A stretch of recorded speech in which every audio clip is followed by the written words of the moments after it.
Hello दोस्तों, अगर आप भी अपने फ्यूचर को सिक्योर करना चाहते हैं और एक बेस्ट LIC पेंशन प्लान के बारे में जानना चाहते हैं तो आपने एकदम सही वीडियो पर क्लिक किया है। हेलो दोस्तों, स्वागत है आपका बैंकिंग माइंडसेट की एक और नई वीडियो में। आज की इस वीडियो में हम LIC की जिस पेंशन प्लान के बारे में बात करने वाले हैं उसका नाम है LIC जीवन शांति प्लान, जिसका प्लान नंबर है 858। LIC ने जीवन शांति प्लान में कई सारे चेंजेस किए हैं और साथ ही पेंशन रेट को भी बढ़ा दिया है। पहले इस प्लान में पेंशन रेट कम हुआ करते थे। आज की इस वीडियो में हम इस प्लान के बारे में डिटेल में बात करने वाले हैं, तो बिना स्किप करे इस वीडियो को एंड तक जरूर देखें। तो चलिए वीडियो को शुरू करते हैं। LIC का ये जो इंश्योरेंस प्लान है ये एक एन्युटी प्लान है, यानी कि एक तरह का पेंशन प्लान है। इस वीडियो में हम इसे एन्युटी प्लान ना कहकर पेंशन प्लान ही कहने वाले हैं, ताकि आप इस प्लान को आसानी से समझ सकें। तो LIC का ये जो जीवन शांति प्लान है ये एक सिंगल प्रीमियम पेंशन प्लान है, यानी कि इस प्लान को लेने के लिए आपको एक साथ बड़ा अमाउंट पे करना होगा। मतलब ये कि जो पॉलिसी का प्रीमियम है उसे एक साथ जमा करना होगा। और यहाँ पर ये जो जीवन शांति प्लान है वो एक डेफर्ड एन्युटी प्लान है, यानी कि जब आप ये पॉलिसी लेते हैं तो उसके कुछ साल बाद आपको पेंशन मिलना शुरू होती है। इस प्लान को लेने के बाद आपको तुरंत पेंशन नहीं मिलेगी। LIC के जीवन शांति प्लान में आपको कितने साल बाद पेंशन मिलना शुरू होती है उसको आगे हम डिटेल में समझेंगे। यहाँ पर मैं आपको एक चीज क्लियर करना चाहता हूँ, LIC के जीवन शांति प्लान में आपको जो भी पेंशन का रेट मिलेगा या फिर जो भी पेंशन का अमाउंट मिलेगा वो लाइफ टाइम गारंटीड रहेगा। मतलब ये कि एक बार जो पेंशन का अमाउंट फिक्स कर दिया जाएगा वही पेंशन अमाउंट आपको लाइफ टाइम तक मिलेगा।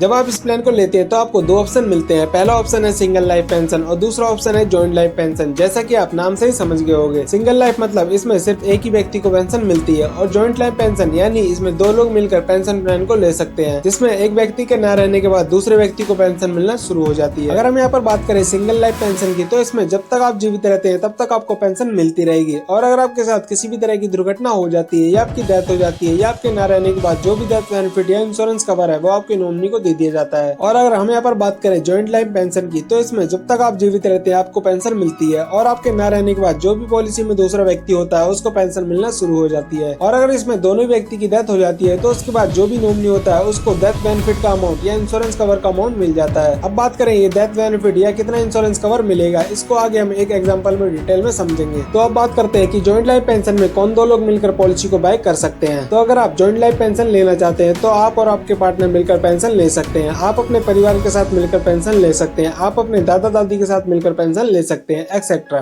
तो चलिए अब इस प्लान को एक एग्जांपल से समझते हैं। मान लेते हैं आपकी एज 50 साल है और आपका जो परचेज प्राइस है वो 8 लाख है, यानी कि आप इस प्लान को लेने के लिए 8 लाख रुपए इन्वेस्ट करना चाहते हैं। परचेज प्राइस के साथ साथ आपको इसका GST अमाउंट भी पे करना होगा। 8 लाख रुपए पर आपको अभी के हिसाब से 14,400 रुपए का GST पे करना होगा। इसमें आप ईयरली, हाफ ईयरली, क्वार्टरली या मंथली पेंशन ले सकते हैं। अभी हम मानकर चलते हैं आप इसमें ईयरली यानी सालाना पेंशन लेना चाहते हैं। और यहाँ पर हम बात करें ऑप्शन की, तो हम यहाँ पर मान लेते हैं आप सिंगल लाइफ पेंशन लेना चाहते हैं। जब आप पॉलिसी को बाय करते हैं तो आपको एक ऑप्शन मिलता है डिफरमेंट पीरियड। इसका मतलब ये कि आप कितने साल बाद पेंशन लेना चाहते हैं। अगर आप 5 साल का डिफरमेंट पीरियड सिलेक्ट करते हैं तो इसका मतलब ये कि पॉलिसी लेने के 5 साल बाद आपको पेंशन मिलना शुरू होगी। अगर आप डिफरमेंट का पीरियड 10 साल सिलेक्ट करते हैं तो आपको पॉलिसी बाय करने के 10 साल बाद से पेंशन मिलना शुरू होगी। जितना ही डिफरमेंट पीरियड ज्यादा होगा उतना ही ज्यादा आपको पेंशन का रेट मिलेगा, मतलब उतना ही ज्यादा पेंशन का अमाउंट मिलेगा। अगर डिफरमेंट पीरियड की बात करें तो इसमें आप कम से कम 1 साल का पीरियड सिलेक्ट कर सकते हैं और ज्यादा से ज्यादा 12 साल का। अभी हम मान लेते हैं कि आप पॉलिसी में 12 साल का डिफरेंट पीरियड सिलेक्ट करना चाहते हैं। मतलब ये कि हम चाहते हैं कि 12 साल बाद हमें पेंशन मिलना शुरू हो, यानी कि जब आपकी एज 62 साल हो जाए। तो यहाँ पर अभी जो हमारी एज है वो 50 साल है। पॉलिसी लेते समय हमें परचेज प्राइस का अमाउंट और GST पे करना होगा। इसे पे करने के बाद हमें 12 साल का इंतजार करना है, क्योंकि हमने डिफरेंट पीरियड 12 साल का सिलेक्ट किया है। जैसे हमारे 12 साल पूरे हो जाएंगे उसके बाद से हमें पेंशन या एन्युटी मिलना शुरू हो जाएगी। हमारे एग्जाम्पल के हिसाब से हमें यहाँ पर 62 साल की एज के बाद 1,14,560 रुपए की एनुअल पेंशन मिलने वाली है। अगर हम यहाँ पर ओल्ड रेट की बात करें तो पहले इस प्लान में 8 लाख की इन्वेस्टमेंट के हिसाब से आपको 1,04,000 रुपए की पेंशन मिलती थी, लेकिन अब इसे इंक्रीज कर दिया गया है। अब आपको इस प्लान में 1,14,000 रुपए की पेंशन मिलेगी और ये पेंशन आपको लाइफ टाइम गारंटीड मिलती रहेगी। और अगर आपके साथ कोई दुर्घटना हो जाती है तो इसके बाद इसमें जो नॉमिनी होता है उसको डेथ बेनिफिट या इंश्योरेंस कवर मिल जाता है। तो ये था एग्जाम्पल अगर हम 12 साल का डिफरेंट पीरियड सिलेक्ट करते हैं। अब बात करते हैं अगर पॉलिसी धारक के साथ किसी भी तरह की दुर्घटना हो जाती है या मृत्यु हो जाती है तो उस केस में नॉमिनी को क्या क्या डेथ बेनिफिट मिलेंगे। एग्जाम्पल के लिए हम मान लेते हैं कि हमने जो डिफरमेंट पीरियड 12 साल के लिए सिलेक्ट किया है, अगर इस बीच पॉलिसी धारक की डेथ हो जाती है तो उस केस में कितना डेथ बेनिफिट मिलता है। तो यहाँ पर हम मान लेते हैं पॉलिसी के 5 साल बाद ही इस व्यक्ति की डेथ हो जाती है तो इस केस में जो भी नॉमिनी होगा उसको पॉलिसी का परचेज प्राइस मिलेगा, जो कि हमारे एग्जाम्पल में 8 लाख रुपए था। इसके साथ साथ जो भी यहाँ पर एडिशनल बेनिफिट है वो भी नॉमिनी को मिलता है। एडिशनल बेनिफिट को आप एक तरीके से इंटरेस्ट समझ सकते हैं। 5 साल का जो भी आपका इंटरेस्ट होगा वो आपको पॉलिसी में मिलता है। अगर हम यहाँ पर अपने एग्जाम्पल के हिसाब से देखें तो लगभग 5,13,800 रुपए का इंटरेस्ट आपको इसमें मिल जाता है, जिसे हम एडिशनल बेनिफिट कहते हैं। तो कुल मिलाकर अगर पॉलिसी धारक की डेथ 5 साल बाद होती है तो 13,13,408 रुपए का अमाउंट नॉमिनी को मिल जाता है। इसका मतलब ये कि जितने महीने या जितने साल आपकी पॉलिसी चलती है उसका इंटरेस्ट भी नॉमिनी को मिलता है, और साथ ही जो अमाउंट आपने LIC को पे किया था वो भी नॉमिनी को रिटर्न मिल जाता है। तो चलिए अब बात करते हैं, अगर पॉलिसी होल्डर की डेथ डिफरमेंट पीरियड के बाद होती है, यानी जब पॉलिसी होल्डर को पेंशन मिल रही होगी, अगर उस टाइम पर पॉलिसी होल्डर की डेथ हो जाती है तो नॉमिनी को क्या बेनिफिट मिलेंगे। तो हम यहाँ पर एग्जाम्पल के लिए मान लेते हैं आपको 5 साल तक पेंशन मिल चुकी है, उसके बाद आपके साथ कोई दुर्घटना हो जाती है, तो उस केस में जो नॉमिनी है उसको परचेज प्राइस तो मिलेगा ही मिलेगा, साथ में एडिशनल बेनिफिट भी मिलेगा। एडिशनल बेनिफिट में से जो पेंशन आपको मिल चुकी है उसे लेस कर दिया जाता है। तो यहाँ पर हमारी पॉलिसी में जो परचेज प्राइस है वो 8 लाख रुपए का है। अगर हम एडिशनल बेनिफिट और इसका टोटल कैलकुलेट करते हैं तो 13,13,408 रुपए हो जाते हैं, और इसके बाद जो भी एन्युटी या पेंशन मिल चुकी है हमें इसमें से लेस करनी होगी। इसके बाद टोटल 7,40,608 रुपए का एक बड़ा अमाउंट नॉमिनी को इस केस में मिलता है। अब बात करते हैं टर्म एंड कंडीशन की। इस प्लान को लेने के लिए क्या क्या कंडीशन फॉलो करनी पड़ती है। अगर बात करें इस प्लान को लेने के लिए मिनिमम परचेज प्राइस की, तो वो है 1,50,000, यानी कि इस प्लान को लेने के लिए आपको कम से कम 1,50,000 रुपए इन्वेस्ट करने होंगे। अगर हम बात करें मैक्सिमम परचेज लिमिट की, तो उसकी कोई लिमिट नहीं है, आप जितना चाहें उतना अमाउंट इन्वेस्ट कर सकते हैं। अगर हम यहाँ पर मिनिमम एज की बात करें तो कम से कम इस प्लान को लेने के लिए 30 साल की होनी चाहिए, और अगर हम मैक्सिमम एज की बात करें तो वो 79 ईयर्स होनी चाहिए, यानी कि 30 साल से 79 ईयर्स के व्यक्ति इस प्लान को ले सकते हैं। उसके बाद बात आती है डिफरमेंट पीरियड की, तो इसमें कम से कम 1 साल का डिफरमेंट पीरियड है और मैक्सिमम 12 साल का डिफरमेंट पीरियड दिया गया है। उसके बाद यहाँ पर अगर हम एन्युटी मोड की बात करें तो इसमें आप pension yearly, quarterly, half yearly या मंथली अपने हिसाब से ले सकते हैं। तो ये था LIC का जीवन शांति प्लान। आई होप ये वीडियो आपके लिए इन्फॉर्मेटिव होगी। अगर वीडियो इन्फॉर्मेटिव है तो वीडियो को लाइक करके चैनल को सब्सक्राइब करना ना भूलें। तो चलिए मिलते हैं किसी नेक्स्ट वीडियो में। Thanks for watching.